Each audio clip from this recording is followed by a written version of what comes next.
अब देखना, सबसे पहले अगर स्टैंडर्ड्स ऑफ ऑडिटिंग की बात करें तो 4 स्टैंडर्ड्स आ रहे हैं बेटा यहाँ पे, 700, 701, 705, 706। तो देखना, आपको मैंने पहले भी बताया था कि एज ए ऑडिटर अगर आप ओपिनियन देते हो तो बेटा ओपिनियन 2 प्रकार के हो सकते हैं। एक हो सकता है अनमॉडिफाइड ओपिनियन, एक हो सकता है मॉडिफाइड ओपिनियन। अनमॉडिफाइड ओपिनियन की बात करें तो यहाँ पे लगेगा ऐसा 700, और अगर मॉडिफाइड ओपिनियन की बात करें तो यहाँ पे लगेगा 705। ओके सर, तो सबसे पहला स्टैंडर्ड जो अपने को देखने का है यहाँ पे, दैट इज ऐसे 700 forming an opinion and reporting on financial statements. तो ऐसे 700 कौन सा ओपिनियन की बात करता है? अनमॉडिफाइड ओपिनियन की बात करता है, and form and content of independent auditor's report की बात करता है। और याद रखिएगा, 2 प्रकार के फ्रेमवर्क आपने डिस्कस किए थे, एक जनरल पर्पस फ्रेमवर्क, एक स्पेशल पर्पस फ्रेमवर्क। तो ऐसे 700 सिर्फ जनरल पर्पस फ्रेमवर्क की बात करता है, यानी फाइनेंशियल स्टेटमेंट्स अगर जनरल पर्पस फ्रेमवर्क के हिसाब से बना है, अगर जनरल पर्पस फाइनेंशियल स्टेटमेंट्स की बातें हो रही हैं तो सिर्फ दैट इज व्हाट ऐसा 700 कवर्स, ठीक है ना। स्पेशल पर्पस फ्रेमवर्क को ऐसे 700 कवर नहीं करता है, उसके लिए we have a separate series of standards, that is ऐसे 800 सीरीज। और जनरल पर्पस फ्रेमवर्क 2 प्रकार के होते हैं, fair presentation framework, compliance framework, ये भी आपने डिस्कस कर लिया था, ठीक है। अब देखिएगा बेसिकली ऐसे 700 क्या कहता है, ऑब्जेक्टिव ऑफ ऑडिटर क्या है एज पर ऐसे 700। तो ऐसे 700 एंड ऐसे 200 दोनों के ऑब्जेक्टिव्स ना मिलते जुलते हैं, दोनों के ऑब्जेक्टिव्स मिलते जुलते हैं। ऐसे 200 का ऑब्जेक्टिव था ओपिनियन देना, financial statement true and fair है कि नहीं है, रीजनेबल एश्योरेंस देना, स्टैंडर्ड्स के हिसाब से रिपोर्ट करना, ठीक है। अब ऐसा 700 क्या बोलता है? ऐसा 700 का ऑब्जेक्टिव क्या है? To form an opinion on financial statement based on evaluation of conclusions drawn from audit evidences obtained. कि जो एविडेंसेस आपने ऑब्टेन किया है, on the basis of evidences आपने जो भी कंक्लूड किया है, उसके बेसिस में आप क्या ओपिनियन फॉर्म कर रहे हो, और जो ओपिनियन आप फॉर्म कर रहे हो वो एफआरएफ के हिसाब से है कि नहीं है, फाइनेंशियल रिपोर्टिंग फ्रेमवर्क के हिसाब से है कि नहीं है, मटेरियल मिस स्टेटमेंट तो कहीं वहां पे नहीं है। और आप बिलीव नहीं करोगे, ओवरऑल ऑब्जेक्टिव ऑफ ऐसा 700 से भी क्वेश्चन आया है। उसके बाद ऐसा 700 क्या बोलता है? ऐसा 700 बोलता है कि ऑडिटर को इवैल्यूएट करना है कि फाइनेंशियल स्टेटमेंट एफआरएफ के हिसाब से बना या नहीं बना। क्या इवैल्यूएट करना है? फाइनेंशियल स्टेटमेंट एफआरएफ के हिसाब से बना या नहीं बना। और जब हम एंटिटी के अकाउंटिंग प्रोसेस की बात करते हैं, जब हम फाइनेंशियल रिपोर्टिंग फ्रेमवर्क की बात करते हैं, जब हम फाइनेंशियल रिपोर्टिंग की बात करते हैं, तो एक बात बताना मेरे को कि फाइनेंशियल रिपोर्टिंग किसका काम है, मैनेजमेंट का या ऑडिटर का? आप बोलोगे सर मैनेजमेंट का काम है। तो ऐसे 700 बोलता है कि जब हम अकाउंटिंग प्रोसेस की बात कर रहे हैं तो उसके कुछ क्वालिटेटिव एस्पेक्ट्स हैं जो जिसको ऑडिटर को ध्यान रखना है। क्या क्वालिटेटिव एस्पेक्ट्स हैं? कि फाइनेंशियल स्टेटमेंट्स बनाते वक्त जो भी अमाउंट्स आने वाले हैं, जो भी डिस्क्लोजर्स आने वाले हैं, उसमें मैनेजमेंट काफ़ी सारे जजमेंट्स अप्लाई करेगा। क्या करेगा? जजमेंट्स अप्लाई करेगा। और उन जजमेंट्स को अप्लाई करते वक्त उसमें मैनेजमेंट का बायसनेस आ सकता है। क्या आ सकता है? बायसनेस आ सकता है। और ऑडिटर को उन बायसनेस को भी एड्रेस करना पड़ेगा, ऑडिटर को उन बायसनेस का भी ध्यान रखना पड़ेगा कि यार फाइनेंशियल स्टेटमेंट्स बनाते वक्त बायसनेस आ सकता है, जिसके लिए ऑडिटर कंसिडर करेगा ऐसे 540, जिसके लिए ऑडिटर कंसिडर करेगा ऐसे 540, that is auditing accounting estimate का स्टैंडर्ड है। इंटर के सिलेबस में एप्लीकेबल नहीं है, फाइनल के सिलेबस में एप्लीकेबल है ऐसे 540, मगर ऐसे 700 इंटर के सिलेबस में है, और यहां 540 का रेफरेंस आ रहा है। क्या आ रहा है? 540 का रेफरेंस आ रहा है। अब ऐसे 700 कहता है कि ऑडिटर को स्पेसिफिकली कुछ बातें इवैल्यूएट करनी है, ऑडिटर को स्पेसिफिकली इवैल्यूएट करना है कि फाइनेंशियल स्टेटमेंट्स एफआरएफ के हिसाब से बना है या नहीं बना है। अब ऑडिटर कैसे इवैल्यूएट करेगा कि फाइनेंशियल स्टेटमेंट्स एफआरएफ के हिसाब से बना है या नहीं बना है? ऑडिटर कौन सी बातें इवैल्यूएट कर सकता है? तो बोला कि देखो एफआरएफ की बात करें ना, कि एफआरएफ के हिसाब से फाइनेंशियल स्टेटमेंट्स बना या नहीं बना है, सबसे पहले तुम्हारे दिमाग में आना चाहिए, अकाउंटिंग पॉलिसी। क्या आना चाहिए? Accounting policy. क्योंकि फाइनेंशियल स्टेटमेंट्स जब भी बनती है वो अकाउंटिंग पॉलिसीज को हमेशा ध्यान में रखना पड़ता है, अकाउंटिंग पॉलिसीज को कंसिस्टेंटली अप्लाई करना पड़ता है, ऐसा हमें AS1 कहता है। उसके बाद तुमको दिमाग में रखना है अकाउंटिंग एस्टिमेट्स, कि यार जब भी फाइनेंशियल स्टेटमेंट्स बनाया जाएगा तो फाइनेंशियल स्टेटमेंट्स के अंदर एक्चुअल फिगर्स भी आएंगे, एस्टिमेट्स भी आएंगे, और जब एस्टिमेट्स आएगा उसमें बायसनेस का रिस्क इन्वॉल्व होगा। और उसके अलावा तुमको ध्यान में रखना पड़ता है डिस्क्लोजर्स। तो ये 3 शब्द याद रखना है, ठीक है ना। तो auditor is required to evaluate whether financial statements are prepared in accordance with applicable FRF by evaluating. 3 शब्द याद रखो, accounting policy, accounting estimate, disclosure. Accounting policy के देखना 2 पॉइंट है कि जो भी पॉलिसी सिलेक्ट की गई है उसका डिस्क्लोजर दिया है कि नहीं, पॉलिसीज को कंसिस्टेंटली फॉलो किया गया है कि नहीं, फिर अकाउंटिंग एस्टिमेट्स रीजनेबल है कि नहीं, और फिर प्रॉपर डिस्क्लोजर्स दिए गए हैं या नहीं दिए गए हैं। इतना भी सफिशिएंट है अगर आप इतना याद कर लो। अब उसके बाद ऐसा 700 के अंदर इंपॉर्टेंट चीज आती है कंटेंट्स ऑफ ऑडिट रिपोर्ट, कि भैया जो मेरा ऑडिट रिपोर्ट बनता है उसका फॉर्मेट क्या रहेगा, क्या क्या चीज़ें उस ऑडिट रिपोर्ट में आने वाली है। तो एकदम लॉजिकल सी चीज़ है। जस्ट इमेजिन कि तुम एक ऑडिटर हो, जस्ट इमेजिन तुम एक ऑडिटर हो, तुम रिलायंस का ऑडिट कर रहे हो, तुम किस प्रकार से ऑडिट करोगे। फॉर एग्जाम्पल तुमने एक हेडिंग दे दिया, एक टाइटल दे दिया बीच में, इंडिपेंडेंट ऑडिटर्स रिपोर्ट, तुम कुछ इस प्रकार से ऑडिट करोगे। लॉजिकली सोचो, विजुअलाइज करो। To the shareholders that is addressee, ये कौन हो गया, एड्रेसी, हम एड्रेस कर रहे हैं। कुछ इस प्रकार से लिखोगे, we are auditing the financial statements of Reliance Limited comprising of balance sheet, P&L, cash flow statement for the period so and so, and hereby we give a unmodified opinion. तो इसके अंदर इंट्रोडक्शन आ गया, opinion आ गया, ठीक है। उसके बाद basis of opinion, कि लॉजिकली तुम सोचो यार, तुमको हर चीज का ऑडिट, एज ए ऑडिट तुमको हर चीज का रीजनिंग देना होता है। अगर तुमने बोला कि हम अनमॉडिफाइड ओपिनियन दे रहे हैं, तो भाई अनमॉडिफाइड ओपिनियन किस हिसाब से दे रहे हैं यार, हमने स्टैंडर्ड्स कंप्लाई किया है, हमने कोड ऑफ एथिक्स के प्रिंसिपल्स फॉलो किए हैं, हमने एविडेंसेस लिए हैं, बेस्ड ऑन दैट हम अनमॉडिफाइड ओपिनियन दे रहे हैं। तो बेसिस ऑफ ओपिनियन एक आ जाएगा, बेसिस ऑफ ओपिनियन, एकदम लॉजिकल सी चीज है। और फिर मैनेजमेंट रिस्पॉन्सिबिलिटीज के बारे में हम बता देंगे अपने ऑडिटर्स रिपोर्ट में, ऑडिटर्स के रिस्पॉन्सिबिलिटीज के बारे में बता देंगे, गोइंग कंसर्न में कोई अनसर्टेनिटी तो नहीं है उस बारे में बता देंगे। तो ये सारी चीजें ऑडिटर्स रिपोर्ट में आएंगी। इसको याद करने का एक तरीका है, तुम ये इमेजिन करो कि तुम किसका ऑडिट कर रहे हो, अपने ताऊ को ऑडिट कर रहे हो। ताऊ कौन होता है, समझ में आता है ना, फादर्स ब्रदर। तुम ताऊ को ऑडिट कर रहे हो, तुम ताऊ को ऑडिट करने के लिए गए और तुमने देखा कि एंटिटी का गोइंग कंसर्न खतरे में है, तो तुमने ताऊ को क्या बोला, ताऊ गोइंग कंसर्न खतरे में है। अब जैसे मैं मारवाड़ी हूं तो मैं किस तरीके से बोलूंगा, ताऊ थारो गोइंग कंसर्न खतरे में है। और सुनते ही ताऊ चले गए कोमा में, सुनते ही ताऊ चले गए कोमा में। मैंने ताऊ को बोला ताऊ गोइंग कंसर्न खतरे में है, सुनते ही ताऊ चले गए कोमा में। और उस वक्त ताऊ डीपीएस में थे, उस वक्त ताऊ डीपीएस में थे, मतलब दिल्ली पब्लिक स्कूल में थे। तो contents of auditor's report, audit किसका किया, ताऊ का। मतलब T for title, A for addressee, O for opinion, O for opinion का बेसिस, O फॉर ओपिनियन का बेसिस मतलब basis of opinion paragraph.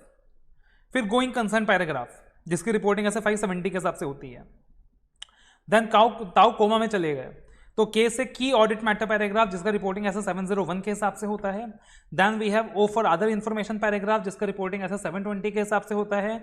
We have M for management responsibility paragraph, we have A for auditor's responsibilities paragraph. Then we have DPS, date place signature, basic चीजें आती हैं। बीच में बस एक extra चीज आएगा, other reporting responsibilities, other reporting responsibilities, ठीक है ना, अदर रिपोर्टिंग रिस्पॉन्सिबिलिटीज। तुम O से याद कर लो कि O से 2 पॉइंट आएगा, अदर इंफॉर्मेशन के साथ एक चीज और आएगा, अदर रिपोर्टिंग रिस्पॉन्सिबिलिटीज। तो T से क्या हो गया, टाइटल। टाइटल का मतलब क्या हो गया यार, ये एक इंडिपेंडेंट ऑडिटर्स रिपोर्ट है। फिर A का मतलब क्या हो गया, एड्रेसी, आप रिपोर्ट को किसको एड्रेस कर रहे हो। A का मतलब हो गया, O का मतलब हो गया ओपिनियन। ओपिनियन में 2 चीजें आएंगी, एक ओपिनियन आएगा, एक एंटिटी का इंट्रोडक्शन आएगा। मतलब मान लो तुम रिलायंस का ऑडिट कर रहे हो तो तुम क्या बताओगे, अच्छा मैंने रिलायंस के फाइनेंशियल स्टेटमेंट्स का ऑडिट किया है।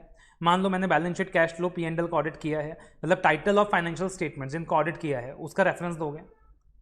और फिर तुम बताओगे मैंने कौन से टाइम पीरियड का ऑडिट किया है, कि लेट्स से मैंने फाइनेंशियल ईयर 22-23 का ऑडिट किया है।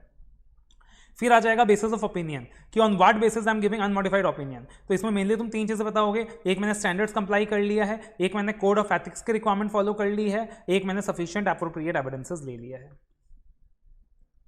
फिर आ जाएगा गोइंग कंसर्न ओपिनियन पैराग्राफ। तो particularly going concern accounting assumption को फॉलो करना मैनेजमेंट का काम है, ऐसा AS1 कहता है। अब मैनेजमेंट ने गोइंग कंसर्न अजम्पशन को फॉलो करा है कि नहीं करा, कहीं गोइंग कंसर्न में कोई अनसर्टेनिटी तो नहीं है। अगर गोइंग कंसर्न को लेकर कोई अनसर्टेनिटी है तो उसके लिए एक स्पेशल पैराग्राफ दिया हुआ है, गोइंग कंसर्न पैराग्राफ, तो वो यहां पे आ जाएगा। मैं हमेशा इस पैराग्राफ को बुलाता हूं मुर्गा पैराग्राफ। क्या बुलाता हूं, मुर्गा पैराग्राफ, मतलब material uncertainty relating to going concern paragraph. उसके बाद आता है की ऑडिट मैटर्स पैराग्राफ जो मेनली लिस्टेड एंटिटीज में लगता है, ऐसे 701 पढ़ते वक्त इसके बारे में अपन बात करेंगे। फिर आता है अदर इंफॉर्मेशन पैराग्राफ, फिर आता है मैनेजमेंट रिस्पॉन्सिबिलिटी पैराग्राफ।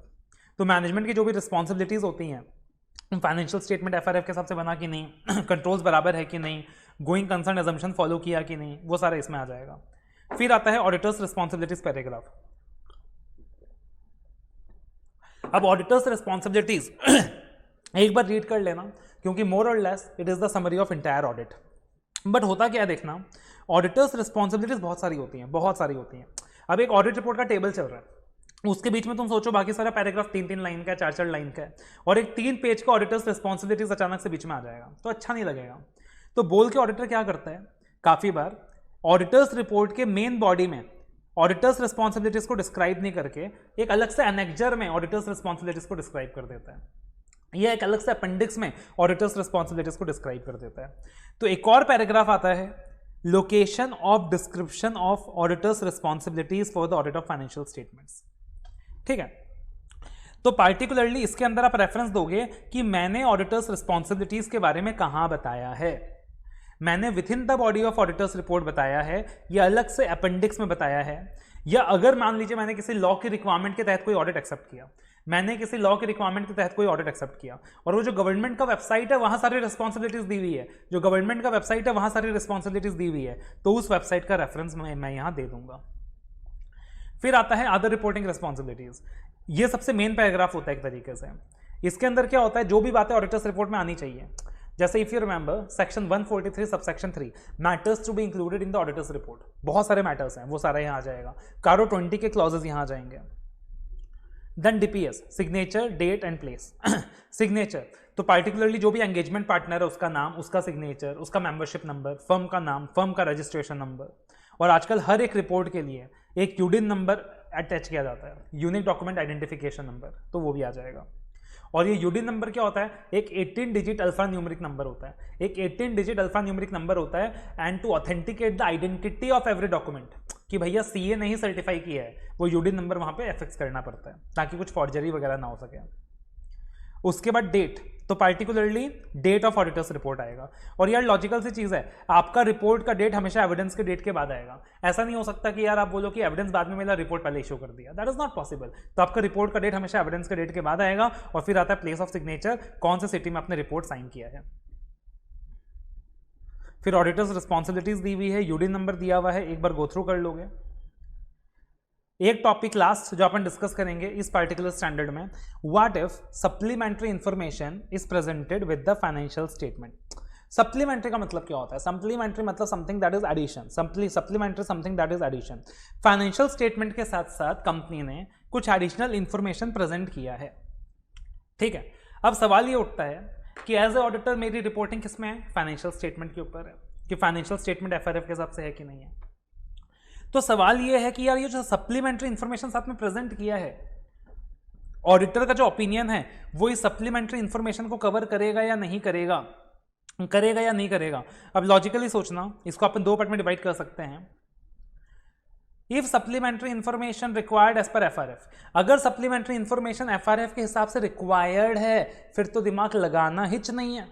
ये जो हैंड रिटन नोट्स है यार, ये तुमको पीडीएफ में नहीं मिलेगा, तो इसको तुम बाद में क्या कर सकते हो सर, नोट डाउन कर सकते हो। You can just note the location for now and later on you can note it down.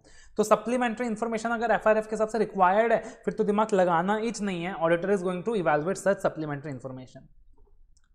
और मान लो सप्लीमेंट्री इंफॉर्मेशन एफआरएफ के हिसाब से रिक्वायर्ड नहीं है, मैनेजमेंट अपनी मर्जी से कुछ एडिशनल इंफॉर्मेशन दे रहा है। अब अपने को यह देखना पड़ेगा कि वो जो सप्लीमेंट्री इंफॉर्मेशन है क्या वो फाइनेंशियल स्टेटमेंट का इंटीग्रल पार्ट है। क्या देखना पड़ेगा कि वो जो सप्लीमेंट्री इंफॉर्मेशन है क्या वो फाइनेंशियल स्टेटमेंट का इंटीग्रल पार्ट है, अभिन्न हिस्सा है। फॉर एग्जाम्पल कोई वर्किंग शेयर हो रहा है या डेप्रिसिएशन कैसे निकला, तो वो तो एक इंटीग्रल पार्ट हो गया फाइनेंशियल स्टेटमेंट का। या फिर कंपनी अपनी मर्जी से एक एडिशनल P&L अकाउंट दे रही है, सो यार normal P&L account as per schedule 3 is the requirement of FRF, additional P&L account दे रही है, that is not a integral part of financial statement. तो अगर सप्लीमेंट्री इंफॉर्मेशन फाइनेंशियल स्टेटमेंट का इंटीग्रल पार्ट है तब तो ऑडिटर उसे भी कवर करेगा अपने ओपिनियन में, तब तो ऑडिटर उसे भी कवर करेगा अपने ओपिनियन में। लेकिन अगर सप्लीमेंट्री इंफॉर्मेशन इंटीग्रल पार्ट नहीं है फाइनेंशियल स्टेटमेंट का, तब ऑडिटर उसे अपने ओपिनियन में कवर नहीं करेगा, नहीं करेगा, ठीक है।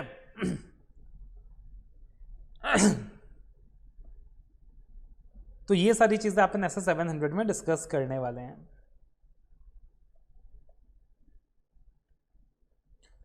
उसके बाद आता है अपन ऐसा 705 में। अब ऐसा 705 क्या है, the next standard SA 705 modifications to the opinion in the independent auditor's report. तो अल्टीमेटली अब ऑडिटर ने क्या कर दिया भाई, रिपोर्ट को मॉडिफाई कर दिया। इसका क्या मतलब है, इसका मतलब है ऑडिटर ने कंक्लूड किया कि फाइनेंशियल स्टेटमेंट्स में मैटेरियल मिस स्टेटमेंट्स है। ऑडिटर ने कंक्लूड किया कि फाइनेंशियल स्टेटमेंट्स में मैटेरियल मिस स्टेटमेंट है, और ये कंक्लूजन किस बेसिस में किया? Based on the evidences obtained. या फिर ऑडिटर मॉडिफाइड ओपिनियन एक सिचुएशन में और दे सकता है कि ऑडिटर को सफिशिएंट एप्रोप्रिएट एविडेंसेस मिल ही नहीं पाया, और ऑडिटर कंक्लूड ही नहीं कर पा रहा कि financial statements free from material miss statement है या नहीं है। ठीक है, तो ये दो बातें हो गई। और मॉडिफाइड ओपिनियन की बात करें तो ये 3 कैटेगरीज में डिवाइडेड है। एक होता है क्वालिफाइड ओपिनियन, एक होता है एडवर्स ओपिनियन, एक होता है डिस्क्लेमर। एक होता है क्वालिफाइड ओपिनियन, एक होता है एडवर्स, एक होता है डिस्क्लेमर।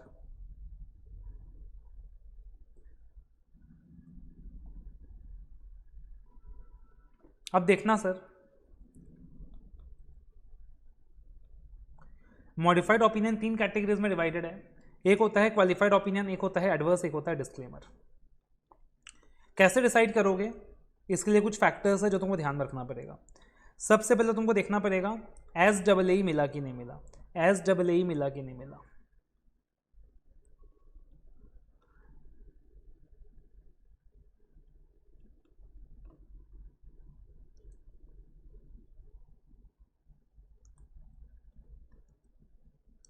दूसरा तुमको देखना पड़ेगा मटेरियल मिस स्टेटमेंट है कि नहीं है, और तीसरा तुमको देखना पड़ेगा कि जो भी मिस स्टेटमेंट जो तुमको मिला जो कि मटेरियल है वो परवेसिव है कि नहीं है। सफिशिएंट एप्रोप्रिएट एविडेंस का मतलब समझते हो, कोई दिक्कत की बात नहीं है। मटेरियल मिस स्टेटमेंट मतलब मिस स्टेटमेंट का मतलब हमने देखा था difference in the APCD, amount presentation, classification, disclosure, तो कोई भी मटेरियल मिस स्टेटमेंट है कि नहीं है। अब देखो मटेरियल मिस स्टेटमेंट या तो ऐसा हो सकता है कि यार मिस स्टेटमेंट मटेरियल है बट वो किसी एक लाइन आइटम को अफेक्ट कर रहा है, मान लो सिर्फ इन्वेंट्री का अफेक्ट कर रहा है, और एक ऐसा होता है कि यार वो मिस स्टेटमेंट मटेरियल है और वो पूरे फाइनेंशियल स्टेटमेंट को अफेक्ट कर रहा है, एज ए होल अफेक्ट कर रहा है। तो अगर वो पूरे फाइनेंशियल स्टेटमेंट को एज ए होल अफेक्ट कर रहा है तो उसको बोलते हैं परवेसिव। उसको क्या बोलते हैं? परवेसिव। परवेसिव। अब याद रखिएगा ये जो पहला सिचुएशन था SAA obtained not obtained, obtained obtained not obtained, ये सिचुएशन क्वालिफाइड ओपिनियन में आएगा। किस में आएगा? क्वालिफाइड ओपिनियन में आएगा।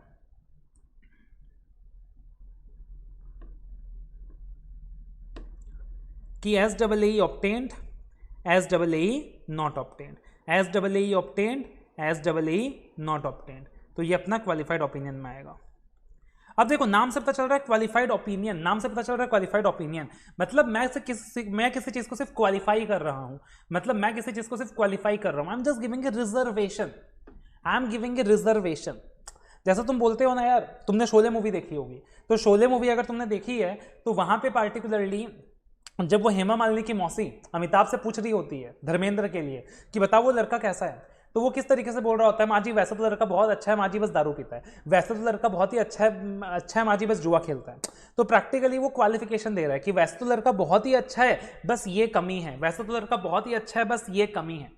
तो वो होता है क्वालिफाइड ओपिनियन कि ऑडिटर इस प्रकार से रिपोर्ट करता है, as per the information explanation we report that financial statement is true and fair except for. मतलब यार सपोज ऑडिटर ने बोला सिर्फ इन्वेंट्री में दिक्कत है बाकी सब सही है, इन्वेंट्री में दिक्कत है, थोड़ा मोड़ा ट्रेड रिसीवेबल में दिक्कत है, बाकी सब सही है।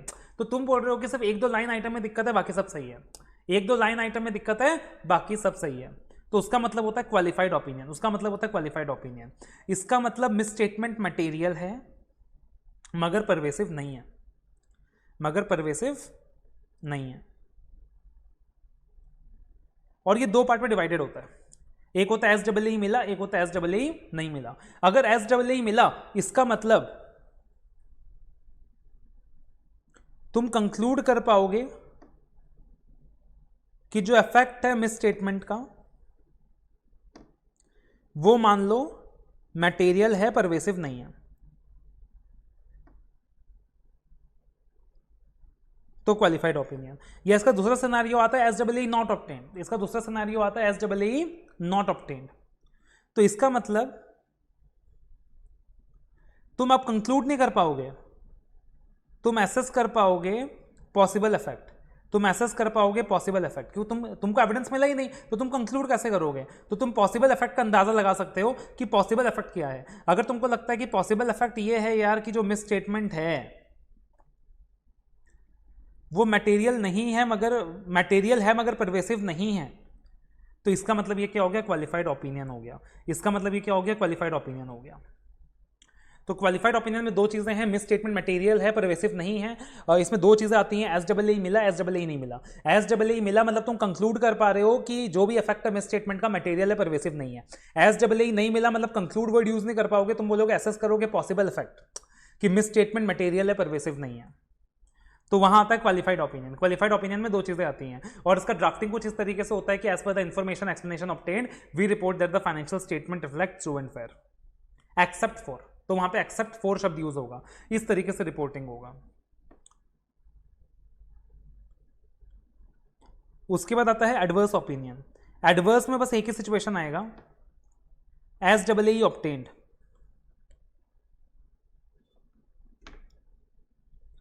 SAA obtained. अब एडवर्स मतलब सब कुछ खराब है, एडवर्स नाम से पता चल रहा है सब कुछ खराब है, मतलब फाइनेंशियल स्टेटमेंट मिसस्टेटेड भी है, परवेसिव भी है, मटेरियल भी है, परवेसिव भी है, सब कुछ खराब है, पूरा फाइनेंशियल स्टेटमेंट अफेक्टेड है। सिर्फ इन्वेंट्री अफेक्टेड नहीं है, सिर्फ ट्रेड रिसीवेबल अफेक्टेड नहीं है, ओवरऑल पूरा फाइनेंशियल स्टेटमेंट अफेक्टेड है। तो तुम कंक्लूड कर पा रहे हो कि जो भी मिस स्टेटमेंट है वो मटेरियल भी है एंड परवेसिव भी है। तो इसका जो रिपोर्टिंग होगा ना, जैसे क्वालिफाइड में हमने किया था कि as per the information explained by us we report that the financial statement are true and fair except for, यहां पे एक्सेप्ट फॉर नहीं आएगा, यहां पे रिपोर्टिंग इस तरीके से होगा कि we report that the financial statements are not true and fair. समझ रहे हो? और फिर तीसरा आता है डिस्क्लेमर। इसमें अब दूसरा वाला सिनेरियो आएगा खाली, SAA नॉट ऑब्टेन्ड।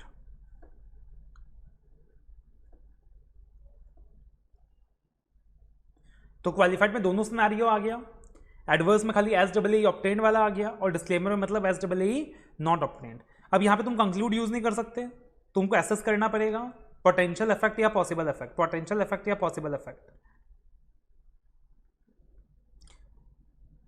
अब देखो, जब तुमको SAA नहीं मिला था और तुमने ये अंदाजा लगाया था कि मिस स्टेटमेंट मटेरियल है मगर परवेसिव तो नहीं होगा, मतलब तुमको सिर्फ इन्वेंट्री का इंफॉर्मेशन नहीं मिला रहेगा, तो तुमने दिया था क्वालिफाइड ओपिनियन। मगर मान लो तुमको पूरे फाइनेंशियल स्टेटमेंट का एज ए होल इंफॉर्मेशन मिला ही नहीं, तो इसका मतलब तुम डिस्क्लेमर दे रहे हो, तुम अपना पीछा छाट रहे हो कि मैं डिस्क्लेम कर रहा हूं रिपोर्ट को, मैं कोई ओपिनियन दे ही नहीं रहा।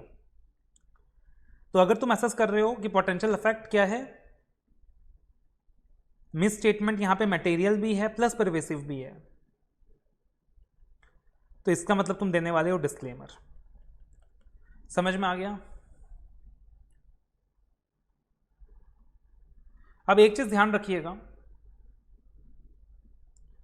हमारा जो ऑडिटर्स रिपोर्ट था ऐसे 700 के अंदर हमने जो बेसिस फॉर ओपिनियन पैराग्राफ किया था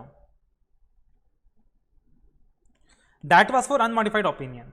अगर आप यहां क्वालिफाइड ओपिनियन दे रहे हो तो यहां पे ये बन जाएगा basis for qualified opinion paragraph.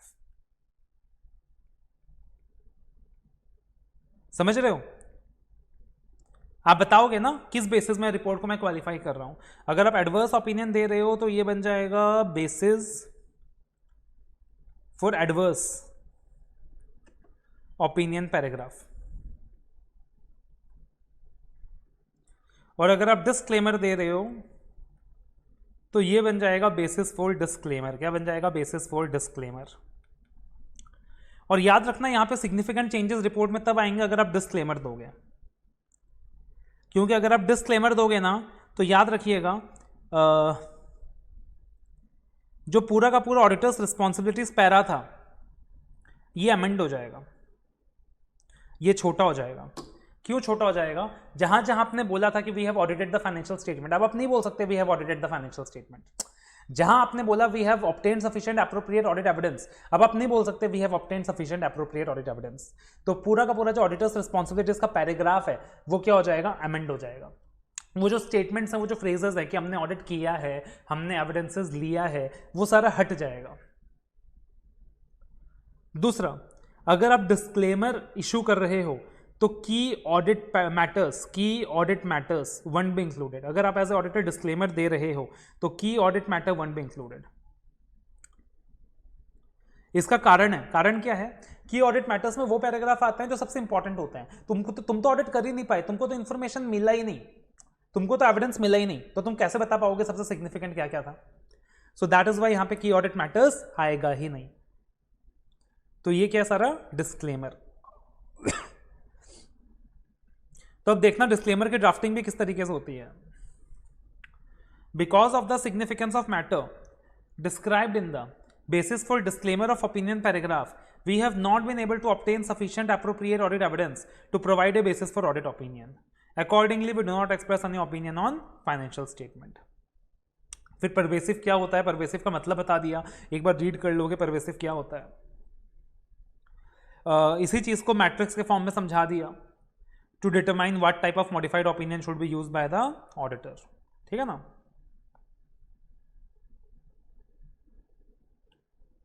Form and content of auditor's report, कि जब भी एज ए ऑडिटर हम क्वालिफाइड ओपिनियन देते हैं, हम एडवर्स ओपिनियन देते हैं या हम डिस्क्लेमर इशू करते हैं, तो हमारा form and content of report क्या होता है। तो यहाँ इन्होंने एक चीज़ मैंने बताया था कि जब भी क्वालिफाइड ओपिनियन तुम देते हो, तुम दो शब्द यूज करते हो, एक्सेप्ट फॉर। जब तुम एडवर्स देते हो तो एक्सेप्ट फॉर वाला जो दो शब्द है वो गायब हो जाता है। ठीक है ना। अब यहाँ पे इन्होंने 2 पॉइंट्स में रिपोर्ट किया, बोला अगर कंपनी फेयर प्रेजेंटेशन, अगर ऑडिटर फेयर प्रेजेंटेशन फ्रेमवर्क के हिसाब से रिपोर्ट कर रहा है तब कैसे रिपोर्टिंग करेगा, और अगर ऑडिटर कंप्लायंस फ्रेमवर्क के हिसाब से रिपोर्टिंग कर रहा है तब कैसे रिपोर्टिंग करेगा। सिमिलरली अगर आप एडवर्स ओपिनियन दे रहे हो तो अगर आप फेयर प्रेजेंटेशन के फ्रेमवर्क के हिसाब से रिपोर्ट कर रहे हो तब कैसे रिपोर्ट करोगे, अगर आप कंप्लायंस फ्रेमवर्क के हिसाब से रिपोर्ट कर रहे हो तब कैसे रिपोर्ट करोगे। एकदम सिंपल है। फिर क्वालिफाइड ओपिनियन में जब तुमको SAA मिला तब कैसे रिपोर्ट करोगे, जब SAA नहीं मिला तब कैसे रिपोर्ट करोगे। अब एक चीज याद रखना, फेयर प्रेजेंटेशन फ्रेमवर्क में क्या बताया था मैंने कि बेसिक ऑब्जेक्टिव क्या है, फेयर प्रेजेंटेशन अचीव करना। बेसिक ऑब्जेक्टिव क्या है, फेयर प्रेजेंटेशन अचीव करना, और ट्रू एंड फेयर व्यू के हिसाब से फाइनेंशियल स्टेटमेंट्स को रिपोर्ट करना। तो वहां जो मेन ऑब्जेक्टिव होगा वो फेयर प्रेजेंटेशन अचीव करना रहेगा। तो जो ड्राफ्टिंग होगा लैंग्वेज में मेनली ट्रू एंड फेयर में फोकस रहेगा, लेकिन कंप्लायंस फ्रेमवर्क में फेयर प्रेजेंटेशन अचीव करना is not the main objective, compliance with the FRF is the main objective.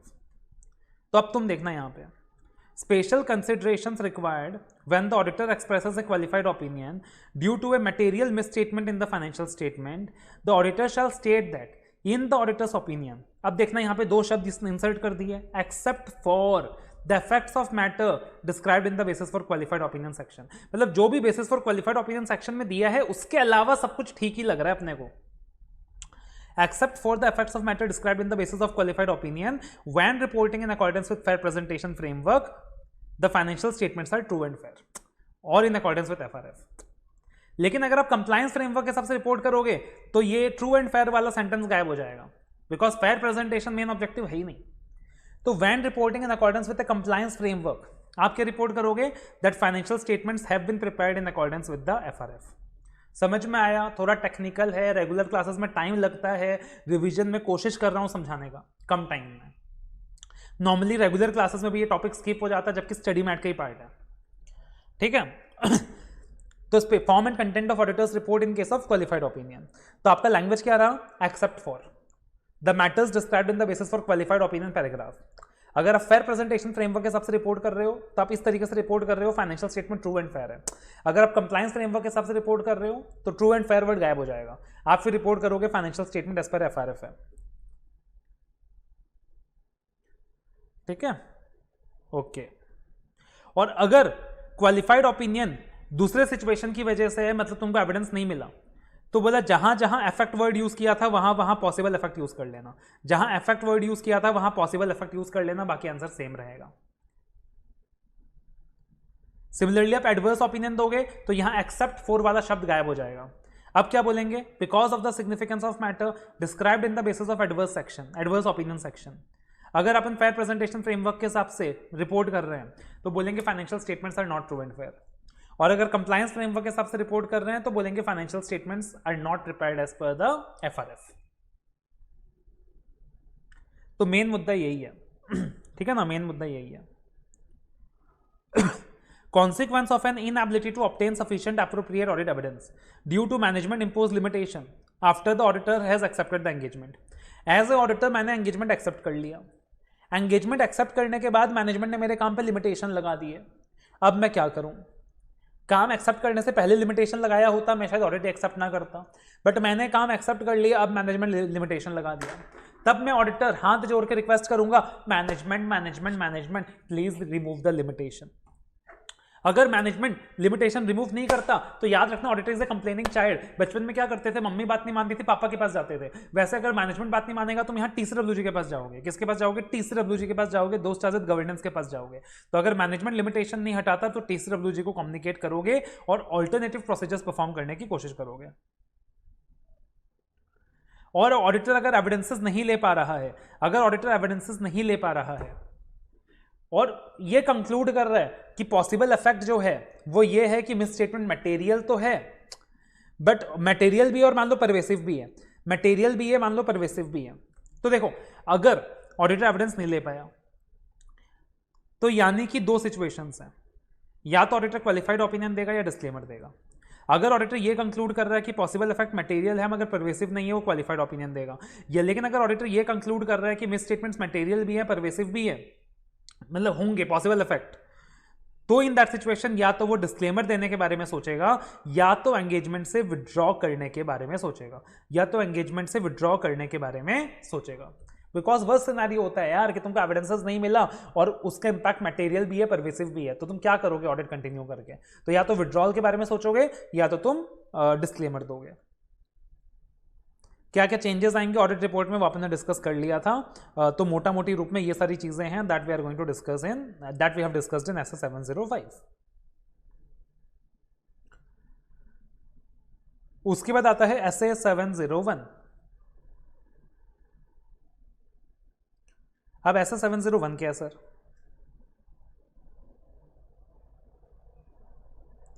Communicating key audit matters in the independent auditor's report.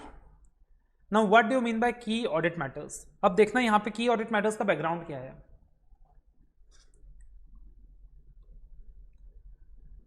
There is a standard SA 260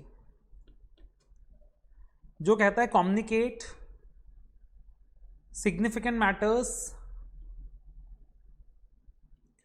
to those charge with governance. ठीक है, अब particularly क्या होता था पता है?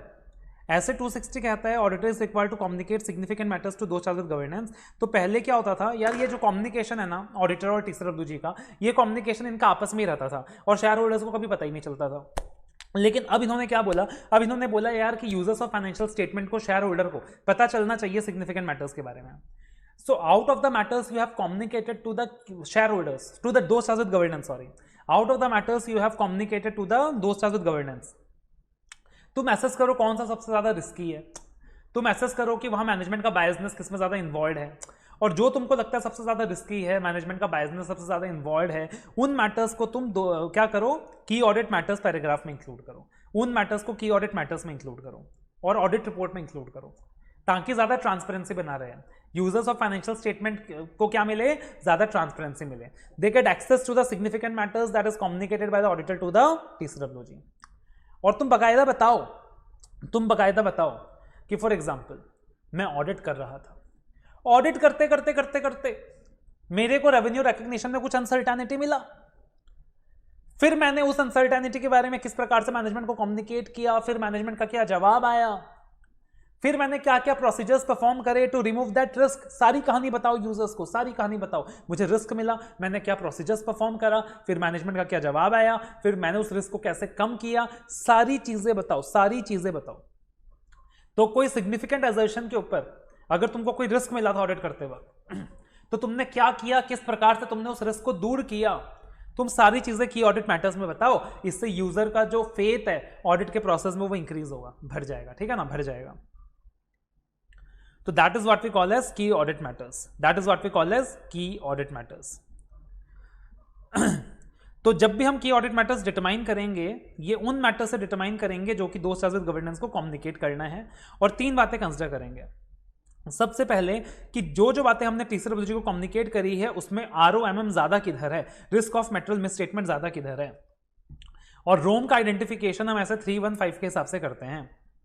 दूसरा, जो भी चीजें हमने TCWG को कम्युनिकेट करी है उसमें मैनेजमेंट का जजमेंट कहां कहां इन्वॉल्व है, अनसर्टेनिटी कहां कहां है। और तीसरा, पूरे साल भर में कौन कौन से सिग्निफिकेंट इवेंट्स और ट्रांजैक्शंस हुए हैं, पूरे साल भर में कौन कौन से सिग्निफिकेंट इवेंट्स और ट्रांजैक्शंस हुए हैं जिसका कम्युनिकेशन आप ने TCWG को किया है।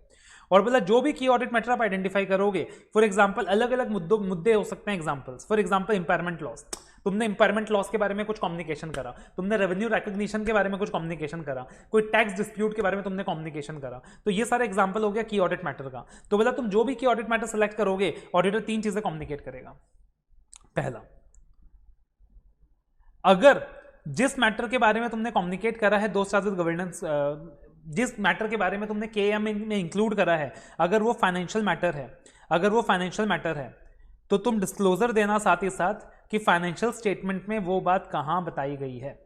फॉर एग्जाम्पल, तुम अगर इंपायरमेंट लॉस का कम्युनिकेशन करोगे तो यार इंपायरमेंट लॉस के बारे में तो फाइनेंशियल स्टेटमेंट में भी बताया रहेगा ना, तो तुम ये भी बताओ कि इंपायरमेंट लॉस के बारे में फाइनेंशियल स्टेटमेंट में कहां बताया हुआ है।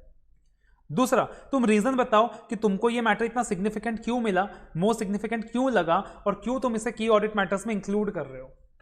और तीसरा, तुम ये बताओ कि तुमने उस रिस्क को कैसे रिजॉल्व किया, तुमने उस मैटर को कैसे रिजॉल्व किया। तो हर की ऑडिट मैटर के रेफरेंस में तुम तीन चीजें बताओ। पहली चीज, give reference to the related disclosures if any in the financial statement. दूसरा, explain why the matter was considered as most significant. And तीसरा, explain how the matter was addressed और resolved in the audit. Okay sir जी।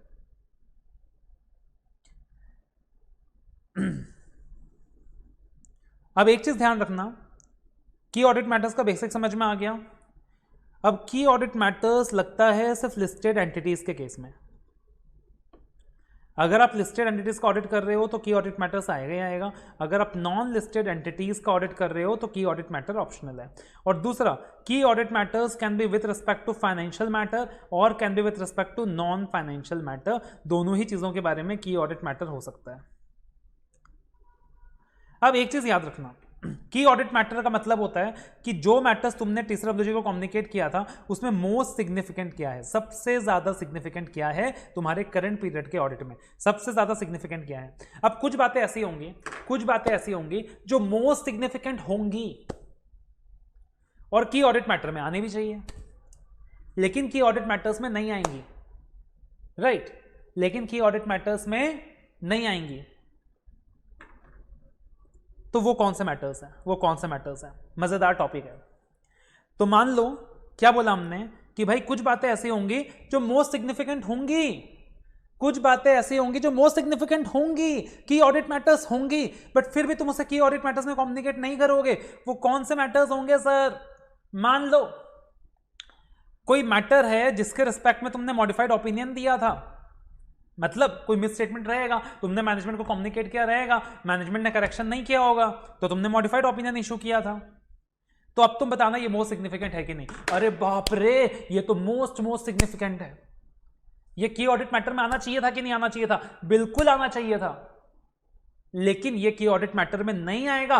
क्यों नहीं आएगा? ये basis for modified opinion paragraph में जा तो रहा है, डुप्लीकेसी नहीं चाहिए अपने को, और ऑलरेडी ये जा तो रहा है बेसिस फॉर मॉडिफाइड ओपिनियन में। तो याद रखना, communicating key audit matter in the auditor's report is not a substitute for the auditor expressing a modified opinion. दूसरा, मान लो there is some uncertainty with respect to going concern, तो भाई uncertainty with respect to going concern most significant है कि नहीं? Most significant है sir. Key audit matter है कि नहीं? है, बट की ऑडिट मैटर्स में नहीं आएगा। क्यों नहीं आएगा? अलग से ये गोइंग कंसर्न पैराग्राफ में जाएगा, तो गोइंग कंसर्न पैरा में आ रहा है ना ये चीज, तो ये की ऑडिट मैटर्स में नहीं आएगा। और एक चीज याद रखना कि की ऑडिट मैटर्स में तुम जो भी चीजें इंक्लूड कर रहे हो, that is just to give information to the users, it is not a separate opinion on individual matters, तुम मतलब इंपायरमेंट लॉस के बारे में मान लो तुम कोई ओपिनियन नहीं दे रहे, that is just information you are giving to the users, तुम कोई ओपिनियन नहीं दे रहे हो, that is not a opinion paragraph. जब भी आप की ऑडिट मैटर्स कम्युनिकेट करोगे तो तुम्हारा इंट्रोडक्टरी लैंग्वेज क्या रहेगा? तुम्हारा लैंग्वेज कुछ इस तरीके से रहेगा, सबसे पहले बताओगे कि ऑडिट मैटर्स होता क्या है, Key audit matters are those matters that in the auditor's professional judgment were of most significance in the audit of financial statements of the current period. दूसरा, तुम ये बताओगे कि हम इन मैटर्स पे ओपिनियन नहीं दे रहे हैं. अब एक चीज बताना यार, क्या जरूरी है कि ऑडिट करते वक्त तुमको केएम मिलेगा ही मिलेगा? बिल्कुल जरूरी नहीं है. हो सकता है ऑडिट करते वक्त तुमको केएम ना मिले. तो अगर ऑडिट करते वक्त केएम ना मिले तो की ऑडिट मैटर पैरा आएगा कि नहीं आएगा? पैराग्राफ तो आएगा, उसका ड्राफ्टिंग का लैंग्वेज चेंज हो जाएगा. अब तुम बोलोगे उस पैराग्राफ में कि we have not got any key audit matters to communicate, कि भाई अपने को कोई की ऑडिट मैटर्स मिला ही नहीं. तो no KM determined. The following illustrates the presentation in the auditor's report if the auditor has determined that there are no key audit matters to communicate. ठीक है ना? और एक लास्ट टॉपिक है इस पर्टिकुलर स्टैंडर्ड का कि कौन से सर्कमस्टांसेस होंगे कि आपने किसी मैटर को की ऑडिट मैटर मान लिया बट आप उसे ऑडिटर्स रिपोर्ट में कम्युनिकेट नहीं करोगे. वो कौन से सर्कमस्टेंसेस होंगे कि आपने किसी मैटर को की ऑडिट मैटर मान लिया बट आप उसे ऑडिटर्स रिपोर्ट में कम्युनिकेट नहीं करोगे. बोला भैया मान लो लॉ या रेगुलेशन मना करता है उस मैटर के बारे में बताने का, तो स्टैंडर्ड बर है या लॉ बर है? लॉ बर है. तो अगर लॉ बर है तो भाई अगर लॉ मना करता तो हम नहीं कम्युनिकेट करेंगे, बात खत्म. दूसरी चीज, अल्टीमेटली की ऑडिट मैटर का ऑब्जेक्टिव क्या था? ट्रांसपेरेंसी इंक्रीज करना, पब्लिक बेनिफिट के लिए हम उस चीज को की ऑडिट मैटर्स में इंक्लूड कर रहे थे. बट मान लो उस मैटर को कम्युनिकेट करने से जो उसका एडवर्स कॉन्सिक्वेंसेस होगा वो पब्लिक बेनिफिट से ज्यादा होगा. तो यार कोई चीज छुपाने से अगर फायदा हो रहा है तो छुपा लो, है ना? तो अगर ऑडिटर को लगता है कि यार की ऑडिट मैटर में कम्युनिकेट करने से उसका जो एडवर्स कॉन्सिक्वेंसेस है वो पब्लिक बेनिफिट से ज्यादा एक्सीड कर जाएगा तो तुम उस सिचुएशन में डिस्क्लोज ना करो. फॉर एग्जाम्पल तुमको किसी फ्रॉड का शक है बट तुम फ्रॉड के बारे में बिल्कुल भी श्योर नहीं हो, तो यार तुमको लग सकता है कि यार इस चीज को बता दूंगा मैं तो हो सकता है उससे पैनिक आ जाए इन्वेस्टर्स के बीच, जबकि I am not even sure about that. तो एक काम करता हूं, मैं ऐसा भी कम्युनिकेट नहीं करता हूं पब्लिकली. तो circumstances in which a matter determined to be a key audit matter is not communicated in the auditor's report. और फिर अपना ऐसा एक टॉपिक और याद रख लेना कि अगर डिस्क्लेमर दिया है तो की ऑडिट मैटर नहीं आएगा. और फिर आता है अपना ऐसा 706. अब ऐसा 706 क्या है? Emphasis of matter paragraph and other matters paragraph in the independent auditor's report. ठीक है, अब देखना जी, emphasis of matter paragraph, other matters paragraph, दो पैराग्राफ की यहां पे बात हो रही है. एक चीज याद रखना, की ऑडिट मैटर्स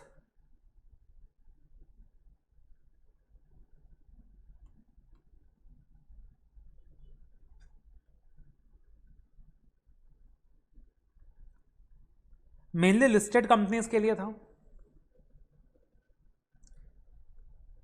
इसमें फाइनेंशियल मैटर्स भी आ सकती है, नॉन फाइनेंशियल मैटर्स भी आ सकती है. और इसमें मोस्ट सिग्निफिकेंट मैटर्स थे सारे, मोस्ट सिग्निफिकेंट. अब जो एम्फेसिस ऑफ मैटर पैराग्राफ होगा ये सारी कंपनीज के लिए है, तुम किसी भी कंपनी में इंक्लूड कर सकते हो. It is mainly with respect only to financial matters. और यहां पे तुम किसी भी मैटर के बारे में बात कर रहे हो, that is any matter that you feel is not most significant. हो सकता है मोस्ट सिग्निफिकेंट ना हो but it is relevant to user understanding. But user के अंडरस्टैंडिंग के लिए रेलिवेंट है, यूजर के अंडरस्टैंडिंग के लिए जरूरी है. ठीक है ना, यूजर के अंडरस्टैंडिंग के लिए जरूरी है. और ओएम पैराग्राफ का मतलब हो गया ये सिर्फ नॉन फाइनेंशियल मैटर की बात कर रहा है और वापस से उन मैटर्स की बात कर रहा है that is relevant to users understanding.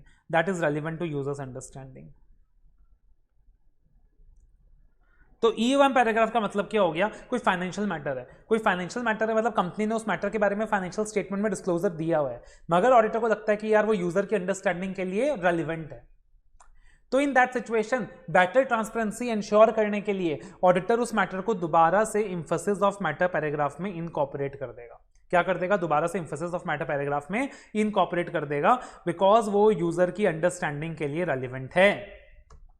क्योंकि यूजर के पास उतना टाइम नहीं होता कि वो फाइनेंशियल स्टेटमेंट को डिटेल्ड में रीड करे बट वो ऑडिटर्स रिपोर्ट को देख रहा है. तो ऑडिटर को लगता है काम की चीज है, तो भली मैनेजमेंट ने फाइनेंशियल स्टेटमेंट में डिस्क्लोजर दिया हुआ है, ऑडिटर उसे दोबारा से की ऑडिट में एम्फेसिस ऑफ मैटर्स पैराग्राफ में इंक्लूड कर देगा अगर उसको लगता है कि it is relevant for the users understanding.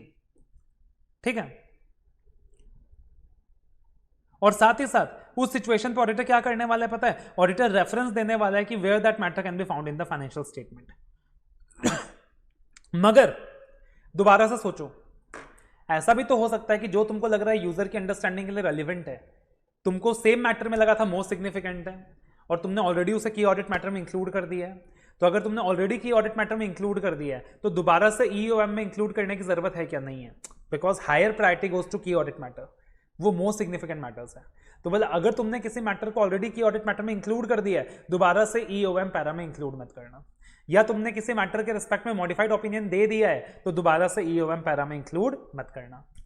या फिर अगर गोइंग कंसर्न की अनसर्टेनिटी है मान लो, और तुमने ऑलरेडी उसका डिस्क्लोजर गोइंग कंसर्न पैराग्राफ में दे दिया है, तो ईओएम में इंक्लूड मत करना। तो ईओएम पैराग्राफ क्या हो गया? That auditors considers it necessary to draw users' attention to matters presented or disclosed in the financial statement, पहली चीज। दूसरा, ऑडिटर के जजमेंट में लगता है it is relevant to users understanding. और फिर ऑडिटर क्या कर सकता है, उस मैटर को ईओएम पैरा में डाल सकता है, लेकिन कंडीशन क्या है कि ऑडिटर ने उस बारे में मॉडिफिकेशन ना दिया हो और ऑडिटर ने उस चीज को की ऑडिट मैटर में इंक्लूड ना किया हो। तो ड्राफ्टिंग भी किस प्रकार से होता है ईओएम का, कि विदाउट क्वालिफाइंग आवर ओपिनियन, बिना अपने ओपिनियन को क्वालिफाई किए हुए, we draw your attention to note number so and so of the schedule, कि भाई कंपनी ने तो ऑलरेडी डिस्क्लोजर दिया हुआ है। मान लो फॉर एग्जांपल कंपनी ने किसी पेंडिंग लायबिलिटी के बारे में डिस्क्लोजर ऑलरेडी दिया हुआ है, ऑडिटर को लगा ये relevant to the user understanding, but most significant भी नहीं था, वो पेंडिंग केस मोस्ट सिग्निफिकेंट भी नहीं था, तो केएम में इंक्लूड नहीं करा, तो ऑडिटर अब उसे कहां कर रहा है, ईओएम में इंक्लूड कर रहा है। तो ऑडिटर किस प्रकार से रिपोर्टिंग करेगा, without qualifying our opinion we draw the attention to note number so of the financial statement of this very schedule. और फिर होता है अदर मैटर्स पैराग्राफ। तो अदर मैटर्स मतलब नॉन फाइनेंशियल मैटर्स, मतलब नॉन फाइनेंशियल मैटर है, तो non financial matter है मतलब मैनेजमेंट ने फाइनेंशियल स्टेटमेंट में उसका डिस्क्लोजर नहीं दिया है, बट ऑडिटर को लगता है कि यूजर की अंडरस्टैंडिंग के लिए रेलिवेंट है, एंड अगेन वो चीज ऑडिटर ने की ऑडिट मैटर में इंक्लूड नहीं कर रखा है, तो ऑडिटर उसे अदर मैटर्स में इंक्लूड कर सकता है। फॉर एग्जाम्पल मान लो पिछले साल फाइनेंशियल स्टेटमेंट का ऑडिट नहीं हुआ था, तो इन दैट सिचुएशन ये क्या है, नॉन फाइनेंशियल मैटर है, but it is very significant for the users understanding, तो इन दैट सिचुएशन ऑडिटर उसे अदर मैटर्स पैराग्राफ में इंक्लूड कर सकता है। और जब भी ऑडिटर, एक चीज याद रखिएगा, चाहे ऑडिटर ईओएम पैरा इंक्लूड करने के बारे में सोचे या अदर मैटर्स पैरा इंक्लूड करने के बारे में सोचे या मॉडिफाइड ओपिनियन देने के बारे में सोचे, सबसे पहले वो अपने प्रपोज्ड वर्डिंग्स के बारे में टीसीडब्ल्यूजी को कम्युनिकेट करेगा। क्या करेगा, प्रपोज्ड वर्डिंग्स के बारे में टीसीडब्ल्यूजी को कम्युनिकेट करेगा। टीसीडब्ल्यूजी देख लेगा पहले, लैंग्वेज वगैरह सब कुछ ओके है, तब जाके ऑडिटर वहां क्या कर देता है, आगे रिपोर्टिंग कर देता है। तो ओएम पैरा का ड्राफ्टिंग क्या होता है यार, वो स्ट्रेट फॉरवर्ड ड्राफ्टिंग होता है। मान लो तुमने सब्सिडरी का ऑडिट नहीं किया, सब्सिडरी का ऑडिट कोई और सीए कर रहा है, अब तुमको ये बात अदर मैटर्स पैरा में बताना है, तुम कैसे बताओगे, we did not audit the financial statements of subsi, the sub revenues of the subsi were so and so, the cash flows of the subsi were so and so, and the financial statements have been audited by another CA firm. तो इस प्रकार से तुम क्या करोगे, other matters paragraph में बता दोगे। तो बताओ भाई, कोशिश कर रहे हैं कि टेक्निकल बातें बट समझ में आ रही हो मैराथन के अंदर, क्योंकि मैं उन टॉपिक्स को पिकअप कर रहा हूं कि अगर ये चीजें समझ में आ गई ना, तुम्हारा ऑडिट पूरा सिंपल हो जाएगा तुम्हारे लिए। जो चीजें अपन मैराथन में कवर नहीं भी करेंगे, यू विल सी कि those topics has become simpler अगर ये सारी चीजें तुम्हारी क्लियर हो गई। ठीक है, तो इसी बात में वीडियो को लाइक कर दो भाई, वीडियो को फटाफट लाइक करो, फटाफट लाइक करो। याद रखना वीडियो को शेयर करना है, लाइक करना है, देश के हर बच्चे तक ये वीडियो पहुंचना चाहिए, it is very very important. तो ये अपने 700 सीरीज के चारों स्टैंडर्ड हो गए।